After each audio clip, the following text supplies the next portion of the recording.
once again, we'll turn to John chapter 5. Read verses 10 and 11. John 5, verses 10 and 11. The Jews therefore said unto him that was cured, It is the Sabbath day. It is not lawful for thee to carry thy bed. He answered them, He that made me whole, the same said unto me, Take up thy bed and walk. Again, John's record of Jesus healing this man who for 38 years suffered from an infirmity that marked his life with feebleness and inability. The account really breaks into two movements. First, there is the account of the healing, verses 1 through 9. Then the consequent results, verses 10 through 16. This man, as a result of an action performed upon him, was made whole. Verse 9, and immediately the man was made whole. It wasn't a process over several days. Immediately the man was made whole. He's a new creature. He's a changed man. He's not changed because he rose from his bed, picked up his bed, and walked. That was the manifestation of the change. The change is he was made whole. So he's a changed man. As a result, he rose from his bed without a struggle. He stood without tottering. He bent down without losing his balance. He picked up his bed and he walked.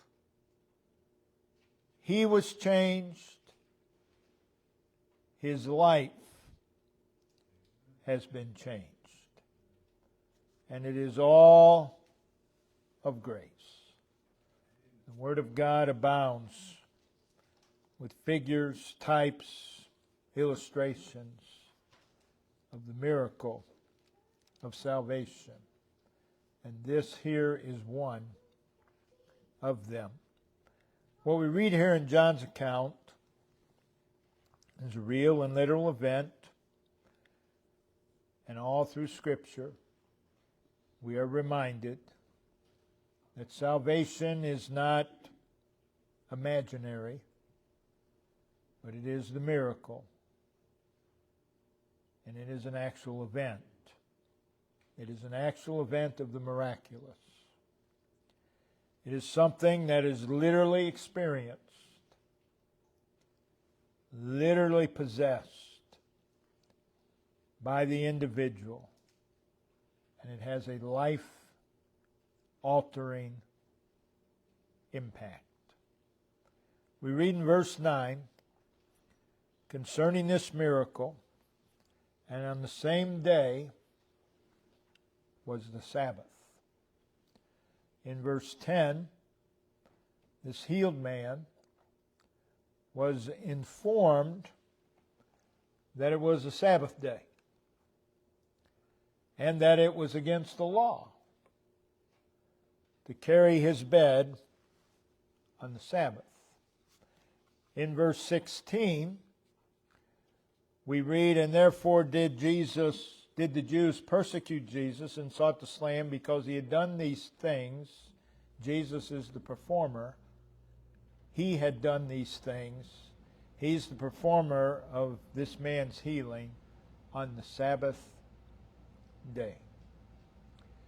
Jesus intentionally healed on the Sabbath for the purpose of manifesting His authority over the Sabbath, also for the purpose of correcting and rebuking the Jewish leaders of their abuse of the Sabbath, and also for the purpose of unmasking the hypocrisy of the Jewish leaders concerning the Sabbath, and also for the teaching the people concerning the Sabbath. So it's no mistake that this all occurred on the Sabbath day.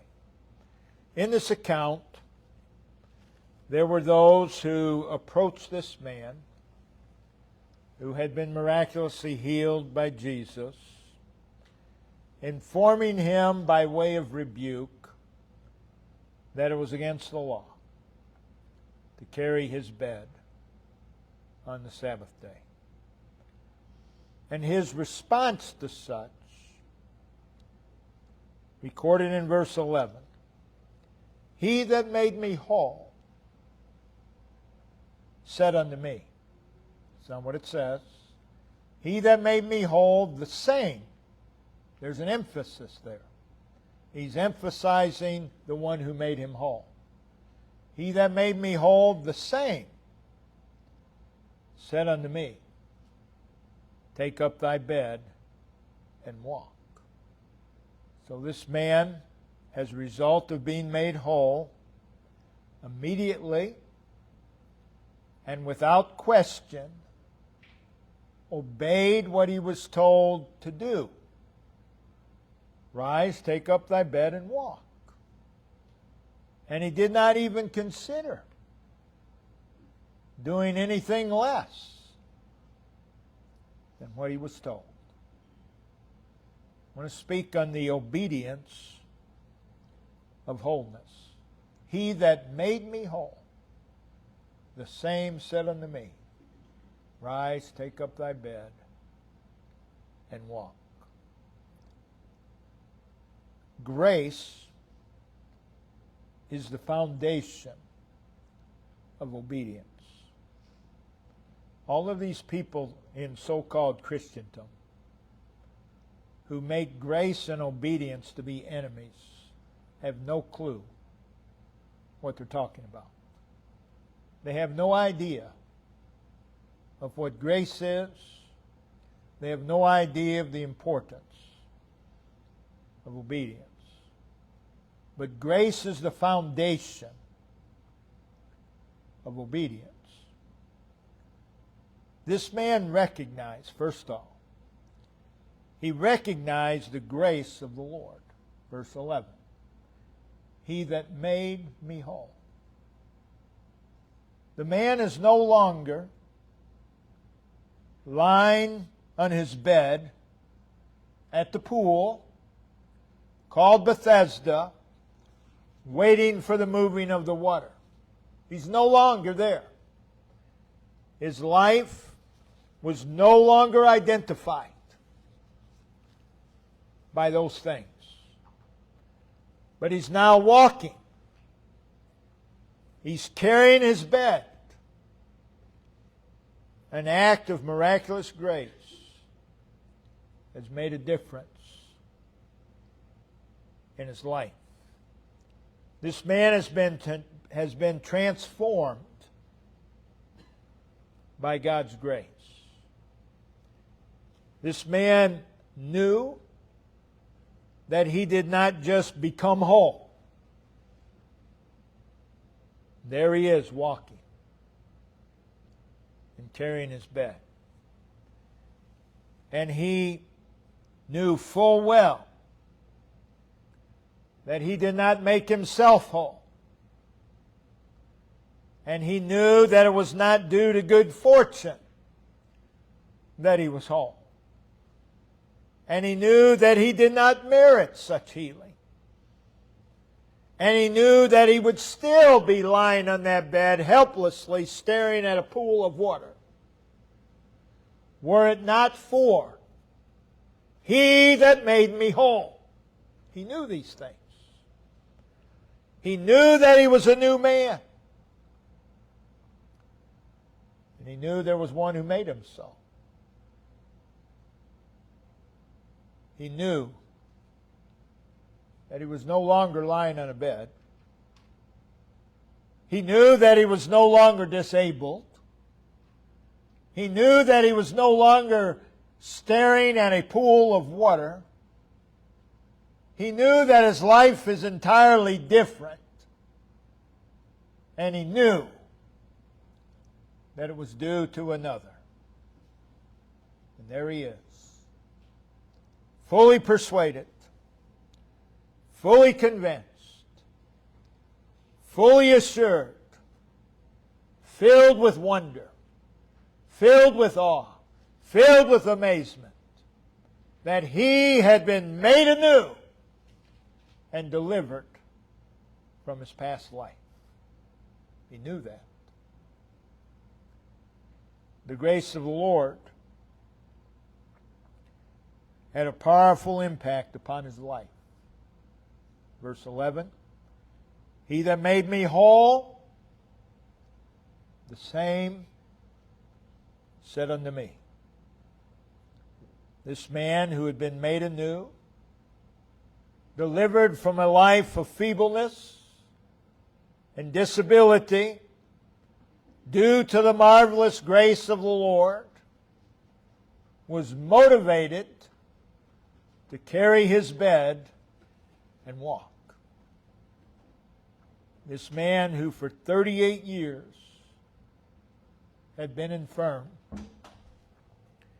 was now possessed with a power that moved him. Something moved him to rise from that bed. And what it was He that made me whole. Something moved him to obey.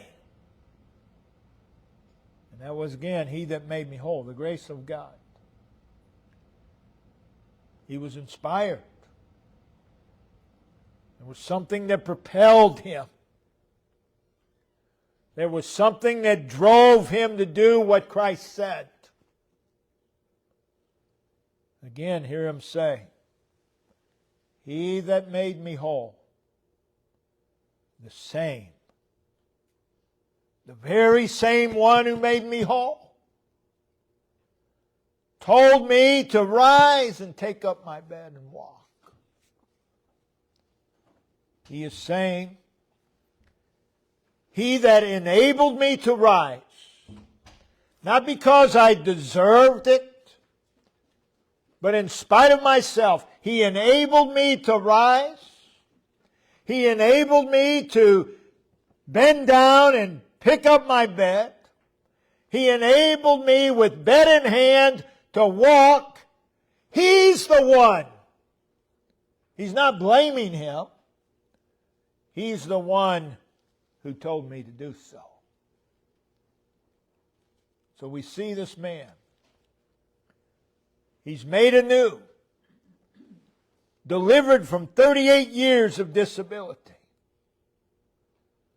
And he points to the one who healed him as his authority in life. He that made me whole, the same said unto me. He is saying, He's my authority. He made me whole.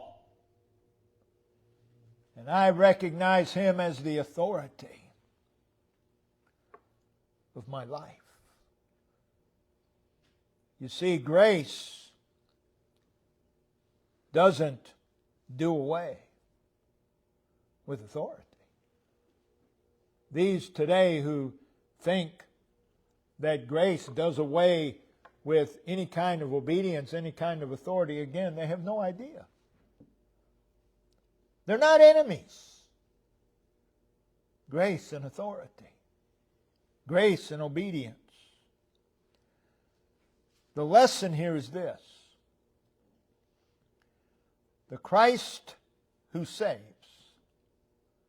is the Christ who rules as well. The Christ who saved my soul has a right to rule my life. That's the lesson here. And this, He that made me whole, that's the grace of God. This was a force. This was a power. This was a working influence in this man's life. The Lord coming to him, acting toward him in love and favor, has made a difference in his lifestyle. It's made a difference in the way he lives. And true salvation always does. And this man's energized by the grace of God. And he's gone from that multitude to a grace-impacted life. Again, He that made me whole, the same, said unto me, take up thy bed and walk. The fact that this man was enabled to rise from his bed, to stand, to bend down, to pick up his bed, and to walk, it was all very real to this man. And he sensed and he recognized that it was entirely due to the love and favor of another.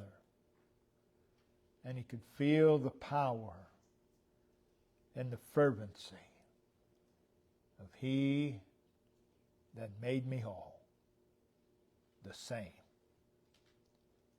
said unto me.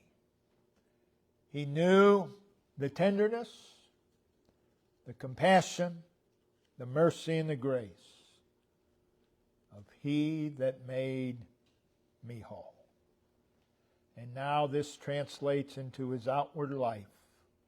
And there he is, walking and carrying his bed. The realization and awareness of He that made me whole. When we truly realize that, when that gets a hold of us, it will cause an overflowing and unspeakable joy. It'll fill us with exultation, jubilation, and a gratitude that cannot be contained. Living in the realization and awareness of He that made me whole will cause a bursting forth of praise.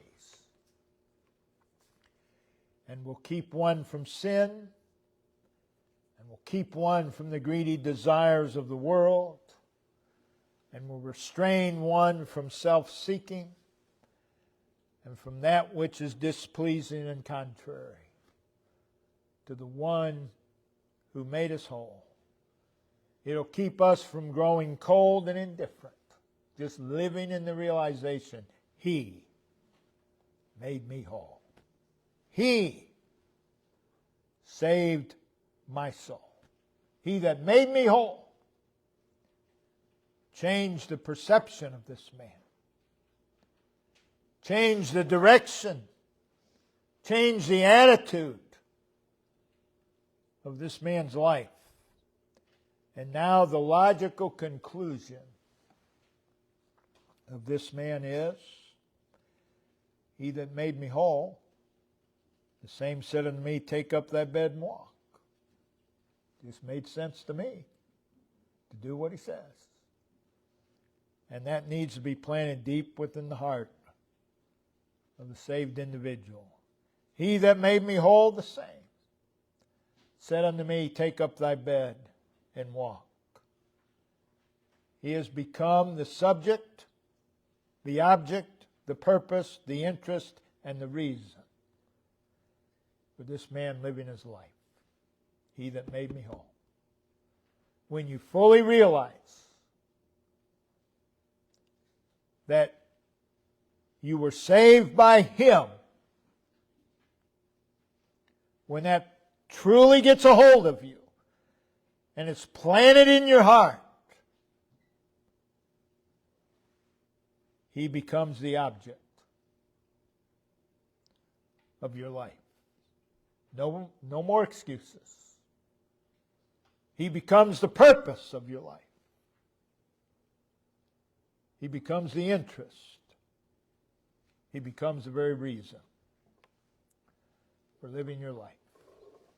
This needs to grip our hearts. We were saved by Him. He made us whole. You see, anytime someone argues, and God's people do it all the time, with God being the object and the purpose and the interest, or anytime they make excuses, you realize the root problem. They do not fully realize that He saved them. Either that or the most selfish individual on the planet. One of the two. This man's life was no longer aligned with the multitude sitting and lying in the porches. But Christ is now what has this man's attention. He realizes He made me whole. He told me to rise. He told me to take up my bed. He told me to walk.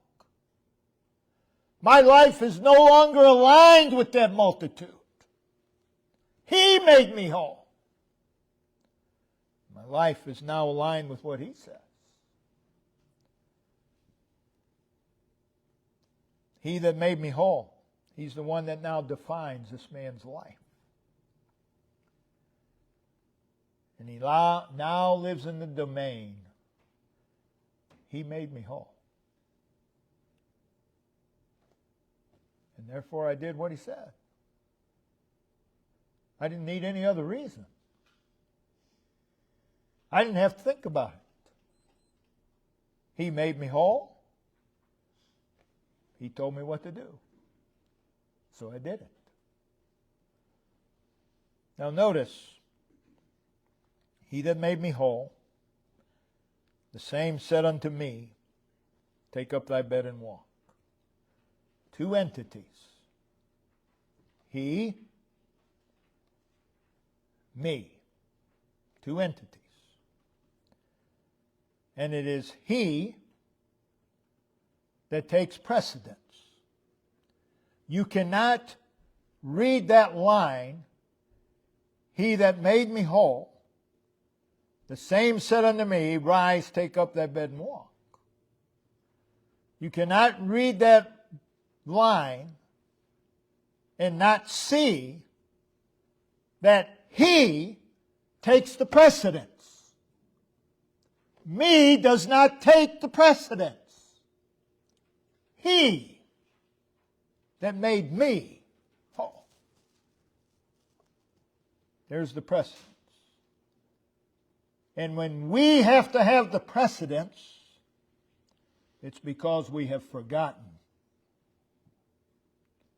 that He made us whole. He is always to have the precedence.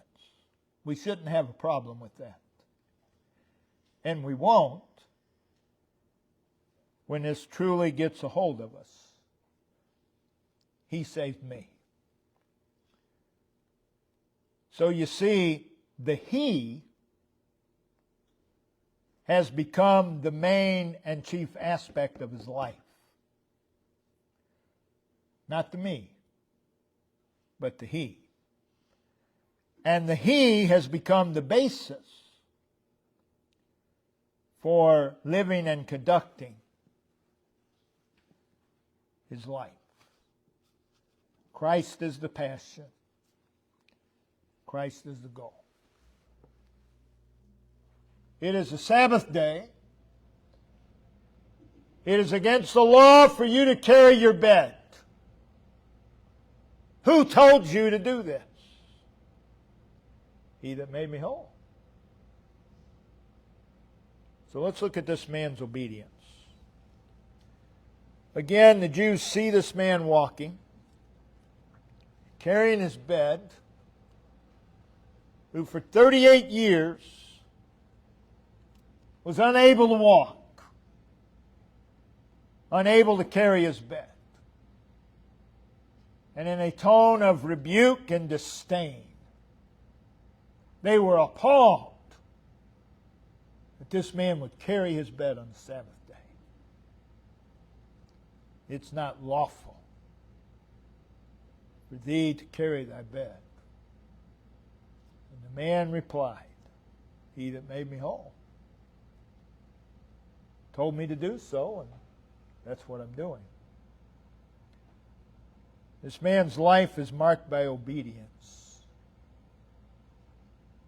to the one who made him whole, to the one who made him anew and delivered him from his past. This man's response explains both the reason and the character of his obedience. First of all, the basis of his obedience was Christ. There he is,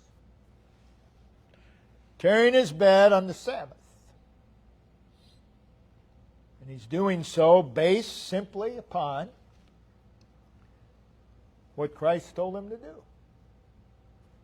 It's as simple as that. Christ told me to do it, I did it. So what he's doing with regard to Christ. Christ is his reason. When you obey, what is your reason for obeying? Well, if I obey, the Lord will bless me. Well, in your obedience, you've disobeyed because you've done so for the wrong reason. It's not about you. He takes the precedence. The reason we're to obey is Him. It's that simple. He's our motive. What's our motive for obedience? What's our purpose? Again, people today, I believe we ought to thank people for doing what they do. But if you get upset because someone doesn't thank you, you've got the wrong perception. You've got it entirely wrong. That's not to be your motive. That's not to be your purpose. This is not a works-based righteousness, this obedience. It's Christ-based. He that made me whole told me to do this, and I'm doing it. I need no other reason. He simply recognized Christ's authority in his life. And that was reason enough for him. It was a very logical obedience. He that made me whole, the same said unto me. So what he's saying is, listen, I don't know if it's against the law or not to carry my bed on the Sabbath, but here's what I know. It just seems reasonable to me to obey the one who has been gracious and good to me in restoring and saving my life. That's what this man is saying. It's what Paul said in Romans 12. Your reasonable service. It's just reasonable. It's the reasonable thing to do. Obey what he says. So he's saying, it seems to me that his miraculous work upon me is a warrant to do what he says. He needed no other reason. He that made me whole, he told me what to do. He felt that it would be unreasonable for him to insert his opinion. And it is. If God tells you what to do, and He does throughout His Word, you need to realize it is unreasonable for you to even insert your opinion. He that made me whole, the same said unto me. This man realized it was unreasonable for him to insert his thoughts. Well, Lord, this is what I think. That's unreasonable. He saved your soul. You obey Him. You do not insert your opinion. You do not insert your thoughts. This man made whole. The Lord tells him to rise up, take up your bed and walk. Well, Lord, I had different plans today. Doesn't even enter his mind. He arose, took up his bed, and walked. It's unreasonable for you and I to insert our plans or our ways. But what this man did, without delay, without consideration of circumstances or outcome, none of that matters. He obeyed. He obeyed. Well, if I do what the Lord says, I might lose my job, or this might happen, or this might happen. That's unreasonable for you to insert that. He saved your soul. You do what He says. You do what He says. The man felt an obligation toward the one who healed him. He felt duty bound toward the one who made him whole. He felt the responsibility to do what Christ said. He felt obligated to do His bidding, to do the bidding of the one who made him anew and delivered and set him free. Not only, and we ought to feel duty bound, but not in a slavish sort of way. So we felt an obligation, but I believe also we felt it a privilege to do what Christ told him to do. It's a privilege. He saved our soul. He did it all. In spite of ourselves. Yes, I'm obligated. But it's more than that. It's privilege to do what He says. He was not seeking or expecting admiration, adulation, or applause. He wasn't seeking people clapping for him as he walked and carried his bed. Oh, you're wonderful. Oh, great job, great job. He that made me whole. It's a privilege to do what He says. He felt privileged and blessed to do what the one who changed his life told him to do. And so it ought to be. It was a courageous obedience. Obedience takes courage. His response in verse 11, He that made me whole, the same said to me, was to a people opposed to Christ. This was his response in a world in which the commands of the Lord go against the thoughts of man. Well, they're not going to understand why I obey. They don't need to. You just need to obey.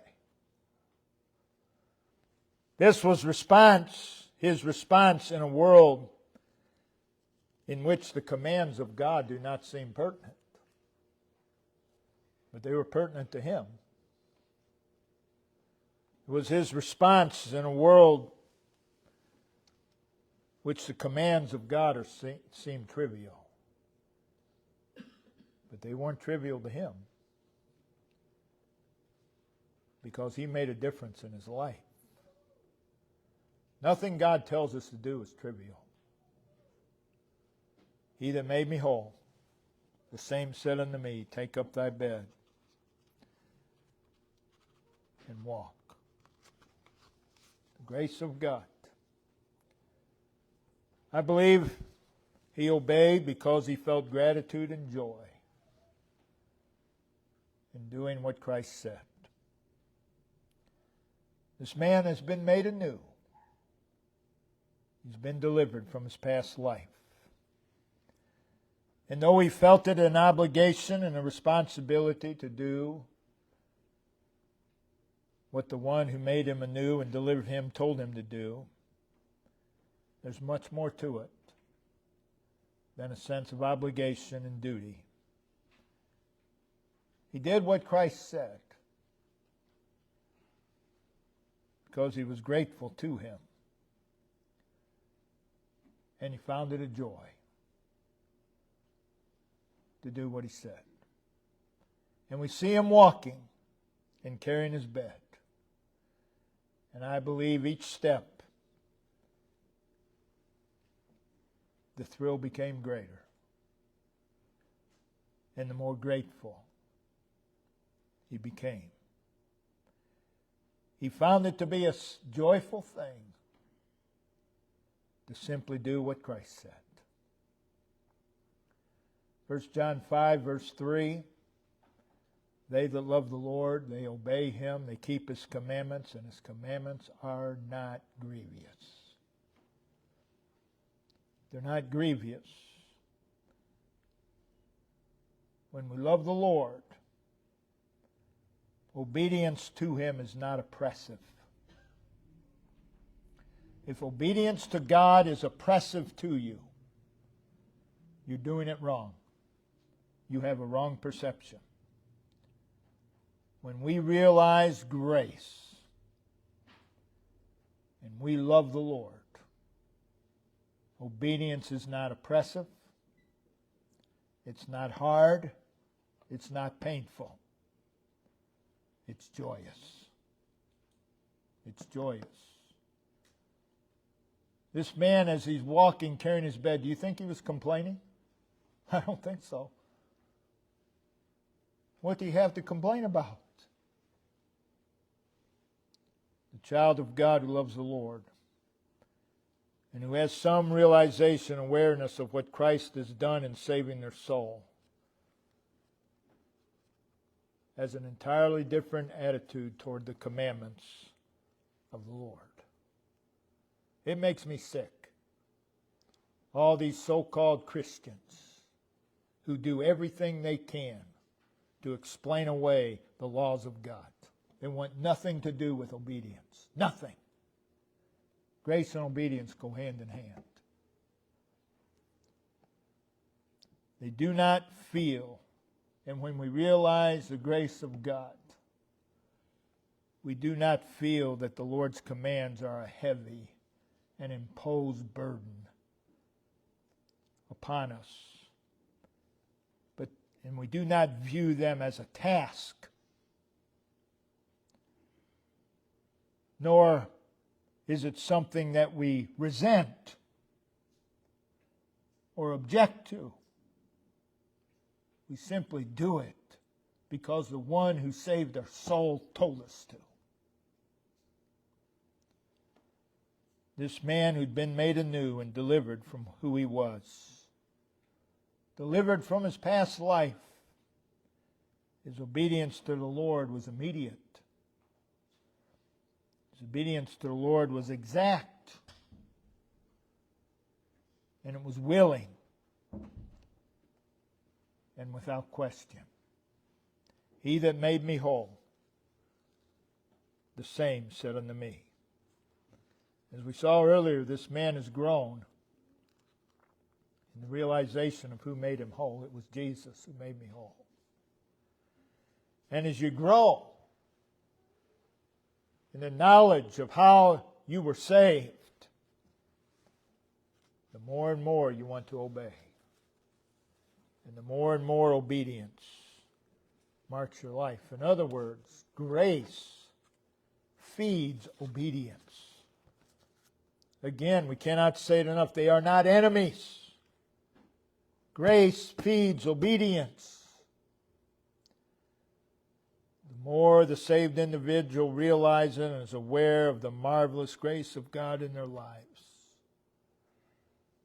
the more they desire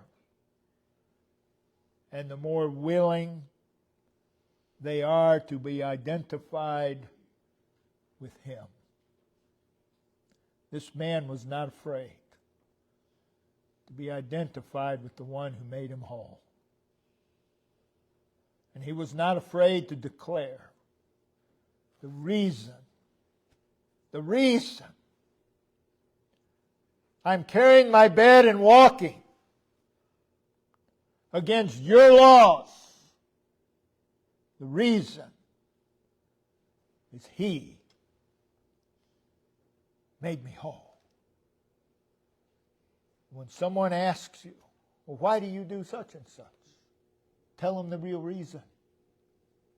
He that made me whole. He saved my soul. He told me. Well, they won't understand. That's not the issue. The more we realize He made us whole, the more desirous, the more willing we are for Him to be the purpose of our lives. It just does not make sense to me that if He saved your soul, it does not make an ounce of sense, and it contradicts an individual saying He saved them, but they want nothing to do with them. They always come first rather than Him. That makes absolutely no sense whatsoever. None. It does not align with He who made me whole. Had this man stayed at the pool, lying on his bed, staring at that pool, and you came up to him and he said, "The Lord saved me," and you look at him, would you believe it? If he's still lying by, well, he says he's saved. There's no evidence. There's no evidence. He's carrying his bed. He's left that multitude. He's left the multitude. And it's all due to the grace of the Lord. And that grace marked his life. And that's how it ought to be with you and I. Brother Dave, if you'd come and